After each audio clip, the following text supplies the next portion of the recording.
Boa noite, Renan. Meu nome é Rogério. Se Deus quiser, tu vai ser o nosso futuro presidente. Esse tempo, tá? Um negócio muito importante, não só aqui no Rio Grande do Sul, mas para todo o Brasil, né? Principalmente no último governo, a gente viu que o governo não tem uma política de desenvolvimento do setor, que por várias questões acabou sendo duramente impactado. Hoje em dia a gente tem uma redução muito grande da rentabilidade dos cultivos, o que reduziu tanto a capacidade de investimento quanto a produção de emprego, geração, né, de empregos e renda. E assim, as minhas perguntas para ti seriam duas. Qual vai ser a política do governo Renan Santos com relação ao crédito rural, que hoje em dia cada vez mais está indo para a mão do mercado privado, ou seja, está reduzindo os incentivos do governo, então está indo para um mercado privado que tem um juros mais alto, que acaba reduzindo também a rentabilidade. E qual vai ser a política do governo Missão relacionada principalmente a acordos comerciais e balança comercial? Porque eu acho, por exemplo, aqui no Rio Grande do Sul, que a gente tem 70% da produção de arroz nacional, a produção nacional do arroz supre a demanda, só que mesmo assim ainda tem 15% da importação do arroz de menor qualidade. Então, ou seja, não tem uma política de governo realmente que faça um desenvolvimento forte do setor, que é muito importante para o Brasil. E a terceira pergunta seria com relação à infraestrutura, como é que tu vê a questão de criação e manutenção, tanto de ferrovias como enfim, do escoamento da produção. Seria mais ou menos isso aí. A gente está chegando no limite do que o Estado brasileiro pode fazer em termos de crédito subsidiado para setores. Essa é a real. E por quê? Porque as contas públicas no Brasil estão estourando e não vai dar para manter as políticas existentes.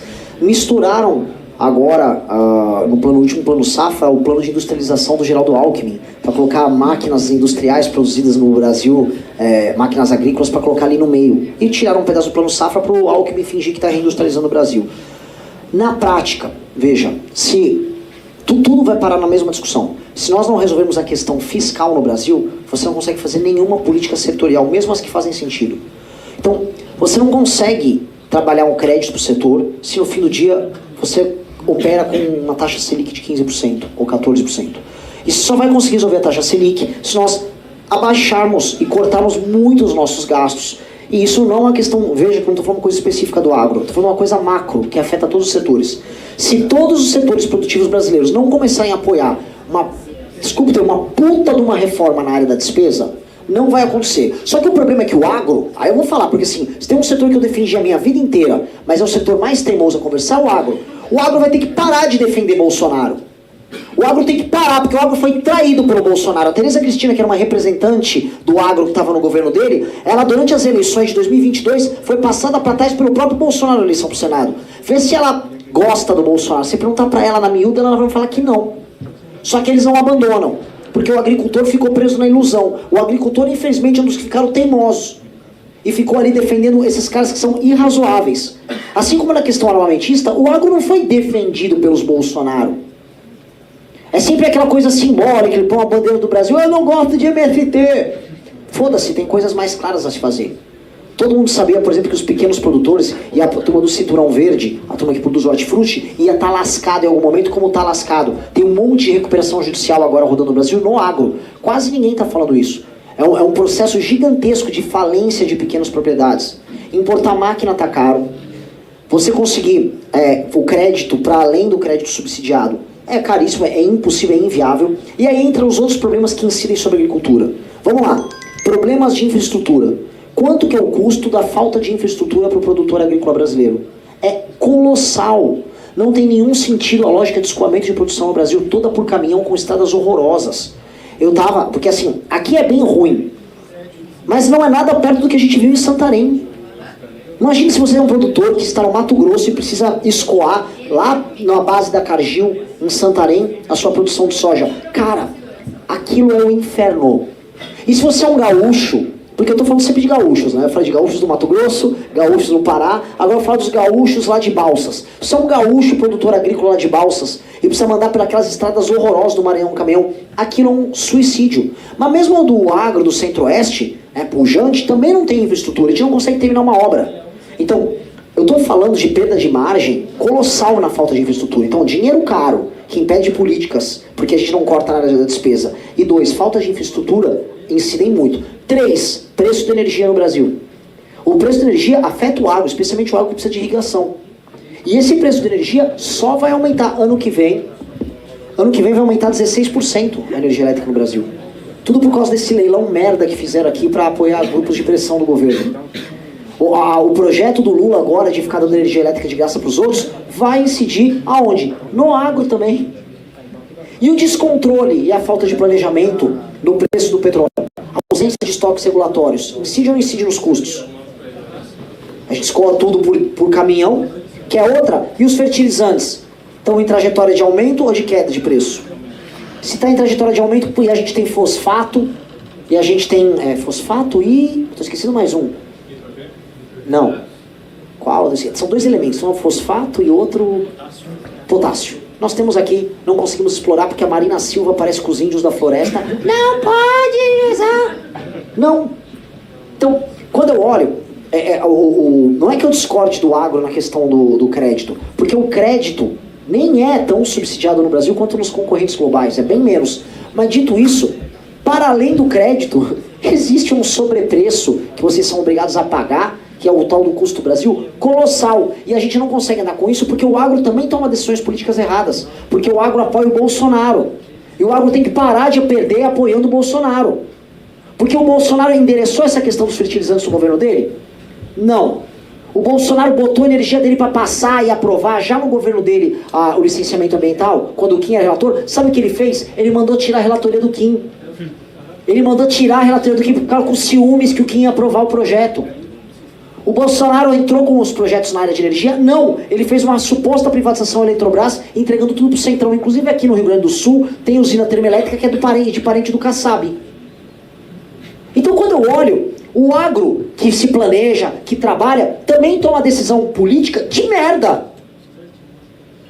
Decisão política estúpida. E o agro tem que se livrar dessa desgraça que é o bolsonarismo para a gente tocar esse tipo de projeto. O que eu quero fazer é a linha férrea Xangai Ilhéus para o agro, toda aquela área central do Brasil, poder escoar a produção dele para a China, sempre saindo para o canal do Panamá. E a gente fazer a ferrovia. O que eu estou falando é vocês terem um surto de investimento em infraestrutura aqui, para vocês também escoarem a produção de vocês. Eu não quero que você tenha preocupações em concorrer com arroz de fora. Porque nós não precisamos de tarifas ou proteções a partir do momento que a gente liberta quem é do agro dos custos de ser brasileiro. Que o custo do Brasil é a coisa mais bizarra que tem. E ainda nem estou falando, tá, do custo trabalhista que está vindo dessa maldita ação populista do fim da escala 6x1, que já está afetando o agro.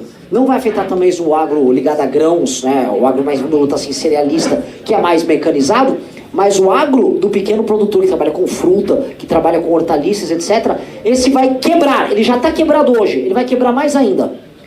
E esse governo atual não liga. Então, eu citei todos os problemas porque no nosso livro nós temos a solução para todos eles. E nós trabalhamos com essa solução, eu já gravei sobre esse assunto várias vezes. Agora, todas as vezes que eu falo para as lideranças do agro, tirando as lideranças institucionais que sabem disso, elas vão falar, pô, legal, mas o setor em si tá viciado no craque deles, que o craque é o Bolsonaro, e tá na hora de largar essa porra. Obrigado.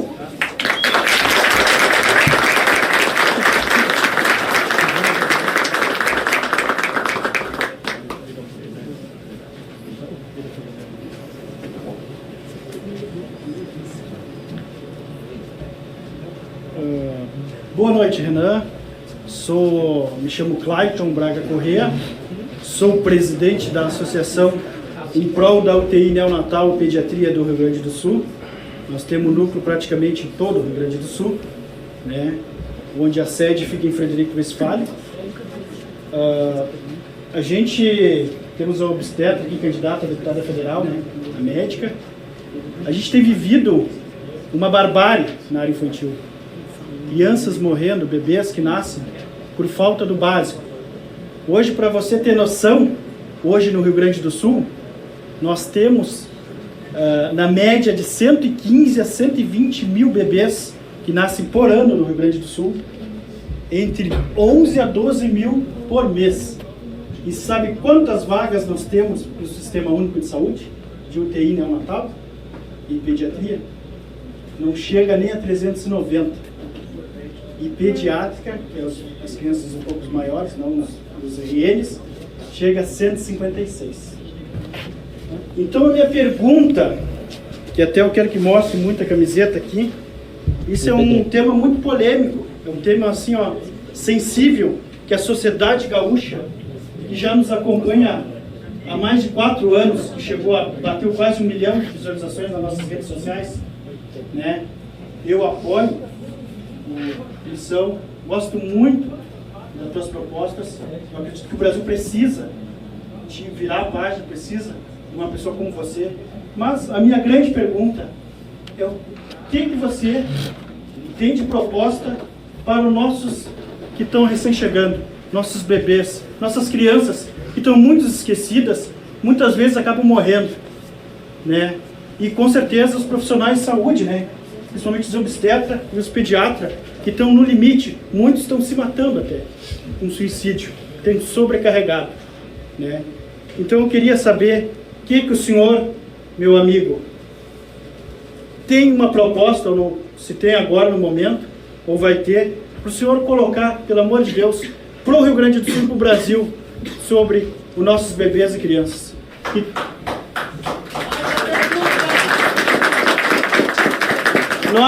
Eu viajei 400 quilômetros quase, para vir conversar com o senhor, e agora há pouco me ligaram que mais um bebê morreu por não ter vaga de pré-natal. Não deu tempo, 4 horas esperando. Agora recebi a ligação. A família está em prantos, e isso acontece em todo o Brasil. E a gente vem falando sério, e ninguém nos escuta. A gente já denunciou na Assembleia Legislativa do Rio Grande do Sul diversas vezes, e a gente fica triste, porque o meu filho quase morreu, começou por ele.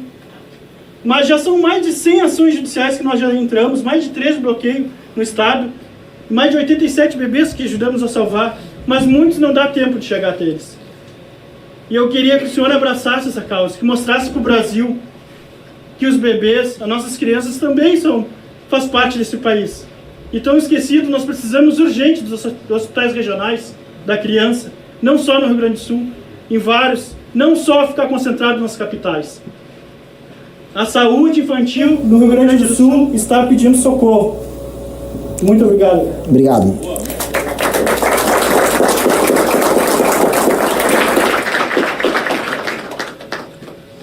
Quanto custa a proposta? Como a proposta para o hospital? Como custa para você ter UTIs neonatal disponíveis de modo a atender a demanda? Uma UTI neonatal... No geral, quanto custam por ano? Por ano?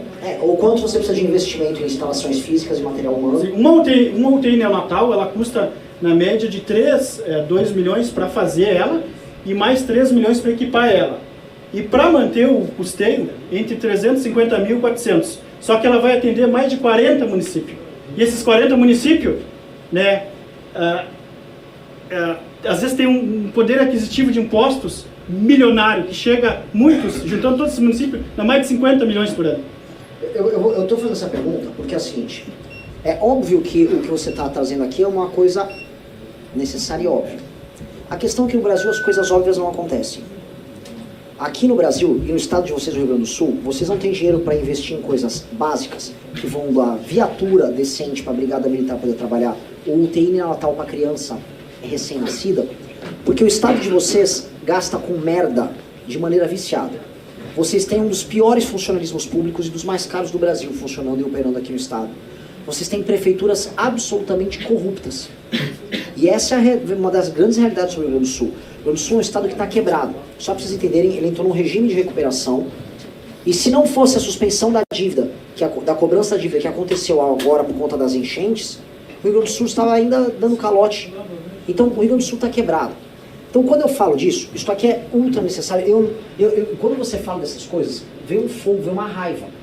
Só que eu tenho que aplacar a raiva, porque é a mesma raiva que eu sinto da questão do crime organizado. Eu tenho que ir de maneira muito objetiva. Isso num período de um ano, você atender toda essa demanda, talvez de centenas de milhões de reais. E nós vamos ter que tirar de alguém esses centenas de milhões de reais. Aí volta pra minha resposta que eu dei pro rapaz que perguntou do lago. Tem que fazer, mas eu vou ter que achar o dinheiro. E como é que eu vou achar o dinheiro? Eu vou ter que cortar. E vocês todos, e eis o problema, vocês todos têm que atuar de modo a enfrentar na área da despesa todos os absurdos do Estado brasileiro. Este é o grande absurdo. Vai faltar dinheiro para UTI neonatal para criança? Sim. Vai faltar dinheiro para viatura de polícia? Sim. vai faltar dinheiro para tudo, porque nós estamos pagando super salário de juiz, super salário de promotor, nós estamos pagando uma máquina pública colossal. Aqui no Rio Grande do Sul tem muitos municípios que são insustentáveis e deveriam se fundir também com prefeitos e vereadores absolutamente inúteis. Então a tua luta, que é correta, é uma luta conexa com as demais. E eu falo isso para todo mundo. Você que vai concorrer também trazer essa bandeira, fundamental e fenomenal. Agora mescle este tema com todos os outros que a gente falou, porque o problema do Brasil e do Rio Grande do Sul é sistêmico. Você não tem dinheiro no orçamento, e eu não consigo imaginar a crueldade de um governador em querer negar um investimento nessa área. Seria crueldade pura e simples. Agora, Renan, o governo do Eduardo Leite, né, ele faz uma crueldade com a gente. Como que um governo me gasta 200 milhões por ano em publicidade para ele e não tem para fazer UTIs, abrir UTIs neonatais no Rio Grande do Sul, que é salvar milhares de crianças. Então, meu amigo, dinheiro tem, não só tem. É mal colocado. Olha, eu vou discordar de você. Eu vou discordar de você. Porque as coisas não são tão simples. Porque se fosse tão simples, as coisas seriam resolvidas. E olha só, eu concordo com você. Eu já encampei a sua proposta. Agora eu quero, mais do que encampar e fazer um marketing, que eu posso pegar a tua camiseta, vestir aqui e falar, tamo junto pelos bebês. Todo mundo ia me aplaudir. Eu vou avisar, não é tão simples assim. Nunca é tão simples assim. Não é que o dinheiro está fácil. Para você arrumar 1 centavo de dinheiro, você vai ter que, igual eu falei agora no evento, você vai ter que tomar de alguém. Você vai ter que tomar de algum grupo de pressão. E o dinheiro, deixa eu explicar, ele aumenta todos os anos porque os gatilhos do aumento do gasto são automáticos. Todos os gatilhos de aumento de aposentadoria são automáticos. A reforma fiscal que nós vamos fazer no final do ano, no Brasil, se Deus quiser nós vamos vencer, nós vamos fazer, vamos tocar isso, é a reforma que vai resolver esses gatilhos, para que comece a sobrar dinheiro, mas eu vou ter que brigar com muita gente. Eu só quero dizer uma coisa, nunca é fácil, e o Estado brasileiro não é que ele não tem o dinheiro, ele não quer sequer dispor de mexer nos privilégios dele para fazer com que as coisas pequenas e necessárias aconteçam. O que você está propondo é o básico. Não há como uma pessoa em sã consciência discordar do que você disse aqui. Eu conversei com brigadianos, mesma coisa sobre a ausência total e completa de equipamentos. Eu estou que vocês têm 13 facções criminosas aqui no Estado. Agora, a briga tem que passar necessariamente em entender quem é o seu inimigo. Conheça o seu inimigo. Quem é o inimigo do gaúcho? O maior inimigo do gaúcho hoje são os grupos de pressão que tomaram o estado do Rio Grande do Sul, a ponto dele, que antigamente era o 4º estado do Brasil, hoje ele perde para o Paraná em PIB, no conjunto, e já vai perder para Santa Catarina. Vocês migram para Santa Catarina. Vocês são um estado de retirantes. Saibam disso. Vocês são um estado que fracassou. E vocês têm um inimigo, que são esses grupos de pressão. E existe uma correlação direta entre esses grupos de pressão e o drama das crianças. O drama dos bebês. Conte conosco nessa luta. Agora, eu te coloco sempre um desafio difícil, porque essa causa, ela mobiliza. Agora, mobilize ela e saiba quem vai se mobilizar contra você. E quem vai se mobilizar contra você, às vezes você nem vai saber quem é. Às vezes é um sindicato dos promotores do Ministério Público do Rio Grande do Sul. Às vezes é um sindicato de professores do funcionalismo do Rio Grande do Sul. Às vezes é um agente político obscuro. Esses caras trabalham com vocês, porque vocês estão num estado quebrado. Estado absolutamente quebrado. E mais, não só ele está quebrado, como o governo federal está quebrado. Se eu dissesse para você, eu assim, eu vou fazer isso agora tudo no Brasil inteiro, porque eu vou ganhar. Eu vou precisar fazer essa reforma antes. Eu vou precisar fazer essa reforma que eu falei antes. Eu vou precisar resolver as contas públicas no Brasil antes. O maior ato de amor que nós temos que fazer para o nosso país é cortar as despesas dos privilegiados que quebraram o nosso país. E é isso que vai permitir que políticas como a sua funcionem. Essa é a resposta que eu posso te dar. Toda outra resposta eu seria um picareta se eu desse, falando que tudo seria fácil. Obrigado.